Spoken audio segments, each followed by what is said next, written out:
Hello दोस्तों, कैसे हो आप सब। आज हम बात करेंगे एक इंग्लिश ग्रामर के एक टॉपिक के ऊपर, जो कि स्कूलों में जो स्कूली एजुकेशन है उसमें इंग्लिश ग्रामर और हिंदी व्याकरण दोनों में पढ़ाया जाता है। और उस टॉपिक का नाम है संज्ञा, नाउन। पार्ट ऑफ स्पीच का ये पहला टॉपिक माना जाता है, जिसे हम संज्ञा या नाउन के नाम से जानते हैं। बाय डेफिनेशन देखें तो आप सभी ने छोटी छोटी क्लासों से मतलब पढ़ा होगा कि noun is the name of the person, place और थिंग्स। किसी भी नाम, जगह, इंसान या भाव के नाम को हम संज्ञा कहते हैं।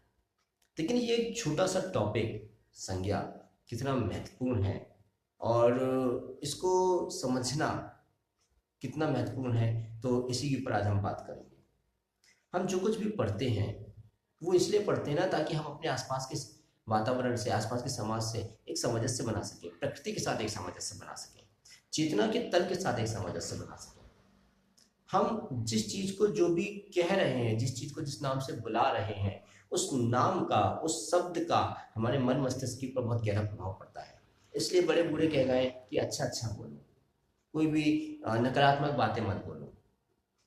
जो एक वीडियो है, मूवी है सीक्रेट के नाम से, तो उसमें भी कहा गया है कि आप जो चाहते हैं कि आपके जीवन में आए, आप उस तरीके से बोलिए।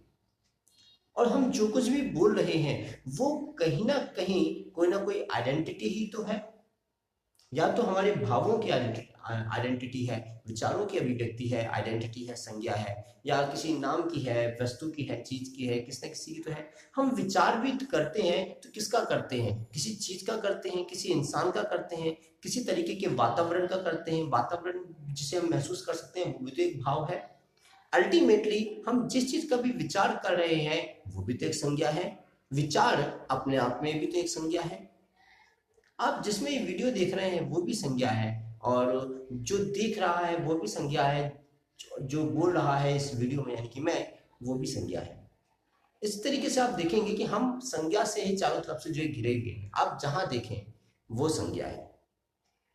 हम मन में एक विचार भी लाते हैं तो वो भी संज्ञा बन जाता है। हम कहते हैं ना कि मैंने सोचा, ये सोचा शब्द कहाँ से आया? ये सोचा शब्द जो है किस चीज की अभिव्यक्ति है? ये सोचा शब्द हमारे उस भाव की अभिव्यक्ति है ना, जो हमारे मन में आया। और जो मैं इतने सारे सेंटेंस बोल रहा हूँ, इतना सब कुछ बोल रहा हूँ, इसमें हर चीज अपने आप में संज्ञा है। वरना आप सोचें, ये अपने आप क्या है, मन क्या है, शब्द क्या है? ये जो ध्वनियों को हम एक आकृति का रूप दे देते हैं वो भी तो संज्ञा है, क्योंकि वो हमारे मन में जो भाव उठ रहे हैं, जो ध्वनि उठ रही है, हमने उसे एक आकृति दे दी, हमने उसे एक नाम दे दिया, वो भी तो संज्ञा है। तो संज्ञा का मन में कितना गहरा असर है, इस चीज को हम इस वीडियो के माध्यम से समझने की कोशिश कर रहे हैं। और इसे समझना और भी क्यों ज्यादा जरूरी है, आपने सुना होगा कि लोग बोलते थे कि जो बच्चों के जो नाम रख रहे हैं वो इस तरीके के नाम रखो ताकि वो नाम सुन के ही आपको जो है एक अलग अनुभूति हो, एक स्वतंत्रता का एहसास हो। इसलिए आप देखेंगे कि जो अभी हमारे फादर की जनरेशन के जो लोग हैं, तो उनके नाम भी ऐसे हुआ करते थे जैसे राम बाबू, रामलाल, है ना, मोहन, इस तरीके के नाम हुआ करते थे, आदित्य, सूर्य। तो ये जो नाम होते थे, नाम मतलब संज्ञा, तो ये जो नाम होते थे, इनको नाम को सुन के ही कुछ अलौकिक भाव मन में आता था। तो नाम का भी कितना गहरा असर है, मतलब संज्ञा का भी कितना गहरा असर है। आप एक जगह से जाते हैं, आपको वहां से कुछ अच्छा नहीं लगता, आपको कुछ बदबू सी आती है, आपको कुछ गंदी स्मेल सी आती है, और आप कहते हैं मन खराब हो गया, मन खट्टा हो गया। अब इसमें वो बदबू शब्द और मन खट्टा होना, ये भी क्या है? तो ये सब है तो संज्ञा ही। आप देखते हैं कि कई जगह आजकल पॉलिटिशियन के थ्रू भारत में ही अलग अलग जगह के नाम बदलने की बात कही जाती है कि ये मुगलों के नाम पे है, इसका नाम बदल दो, ये इसके नाम पे है, ये इसका नाम बदल दो, ये फलाने अंग्रेज के नाम पे जो है रोड है या मोहल्ला है या कोई नगर है, इसका नाम बदल दो। तो नाम बदलने की इतनी कवायद क्यों? नाम बदलने से क्या हो जाएगा? इंसान तो सुधर नहीं जाता है, इंसान की चेतना तो वही रह जाती है। तो क्यों इतना फिर जोर दिया जाता है कि हम नाम बदल देंगे, नाम बदल देंगे, नाम बदल देंगे तो कुछ हो जाएगा। नाम बदलने के पीछे जो एक कारण देखा समझा जाता है, तो उसका एक कारण वो अहम तो है ना, जो अपने धर्म से जुड़ा होता है, जो अपने संप्रदाय से जुड़ा होता है। लेकिन उसके पीछे जो एक साइकोलॉजिकल कारण है, हम वाले उस पर नहीं जा रहे हैं कि इंसान की अपनी अकड़ है कि मैं गद्दी पे बैठा हूँ तो मैं अपना नाम बदल दूंगा, वो नहीं। हम साइकोलॉजिकल जो इफेक्ट की तरफ जो बात करते हैं कि उसका इफेक्ट क्या होगा। तो जो जनरेशन पहले से चली आ रही है, जिसके सामने एक पहले वाला नाम भी था और ये वाला नाम भी था, तो उसके मन में तो रह ही जाएगा, उसके मन में तो वो चीज़ बैठ चुकी है कि पहले ये था और अब ये हो गया, ऐसा कुछ नहीं बदला। लेकिन जो आगे की जनरेशन आ रही आएगी, जिसने मतलब पहले वाला नाम नहीं सुना, सिर्फ यही वाला नाम सुना है जो अब नया है ना, अच्छा, उसके मन में वो जब वो नया वाला नाम सुनता है तो उसके मन में वैसे ही अभिव्यक्ति बनती है, उसके मन में वैसे ही कल्पनाएं पैदा होती हैं जैसा कि वो नाम होता है। जैसे कि आप किसी मूवी की स्टोरी सुनते हैं, तो मूवी की स्टोरी सुन के आपके अंदर एक अभिव्यक्ति पैदा होती है ना, और फिर उस मूवी की जो अभिव्यक्ति आपके अंदर होती है, और फिर जब आप उसे हॉल में देखने जाते हैं तो फिर आप उसको कंपैरिजन करते हैं कि मैंने जो सोचा था वो और ये जो है है ना, मतलब ट्रेलर में मैंने जो देखा था वो और सामने जो दिखाई दे रहा है 2-3 घंटे की मूवी, ये आपस में कैसे मेल खा रहे हैं। तो आप फिर कंपैरिजन करते हो, और फिर जब आप कंपैरिजन करते हो तो उसके बिहाफ पे फिर आप कहते हो कि हाँ ये अच्छा है ना। तो वो जो अभिव्यक्ति है, वो जो अभिव्यक्ति आपके मन में उठ रही है, वो किसके आधार पर उठ रही है? एक ट्रेलर के माध्यम से, एक नाम के माध्यम से। अगर वो नाम ही बेकार होगा तो फिर अभिव्यक्ति भी बेकार ही होगी। इसलिए संज्ञा की जो इंपॉर्टेंस है हमारे जीवन में, हम उसको भी समझें। और क्योंकि ये जो टॉपिक है ये बड़े लेवल पे तो बताया नहीं जाता है, ये तो छोटे लेवल पे ही बताया जाता है ना। आपके कई जगह 6th-7th क्लास तक ज़्यादा आता होगा, एग्जैक्टली मुझे आइडिया नहीं है, लेकिन 4th-5th तक तो आता ही है ना। और जो कंपटीशन की भी प्रिपरेशन करते हैं उनके सामने भी आता है। लेकिन जब इसे इनिशियल लेवल पर छोटी क्लासों में ही लोग बच्चों को बताया जा रहा है, तो हम उसको थोड़ा सा इस तरीके से भी बताएं कि ये जो टॉपिक है तुम्हारी किताब में, संज्ञा का, नाउन का, पार्ट ऑफ स्पीच का जो हिस्सा है उसका, तो वो तुम्हारे मन से कैसे मतलब जो रिलेटेड है। क्योंकि देखो सिलेबस में जो कुछ होता है वो आता तो जीवन से ही है ना। और जीवन माने क्या? हड्डी, मांस, अतरियां, खून, मज्जा, मलमूत्र, क्या? कि वो चेतना, मन। हम एक तरीके से मन को ही तो जीवन कहते हैं ना। और यदि सिलेबस में जीवन से आ रहा है यानी कि मन से आ रहा है, तो क्या उस सिलेबस में जो टॉपिक है उसको ये नहीं बताया जाना चाहिए कि वो मन से कैसे संबंधित है?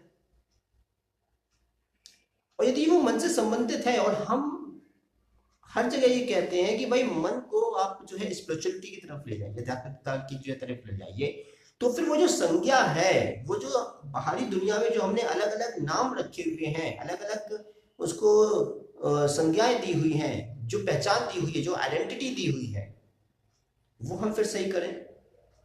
और यदि वो सही करना है तो पहले तो जनरेशन को, जो अभी नीचे की क्लास में है, छोटी क्लास में है, उसे बताना पड़ेगा ना कि एक सही संज्ञा रखने का मतलब क्या होता है, एक सही संज्ञा रखने का अर्थ क्या होता है, एक सही संज्ञा रखने का फायदा क्या होता है।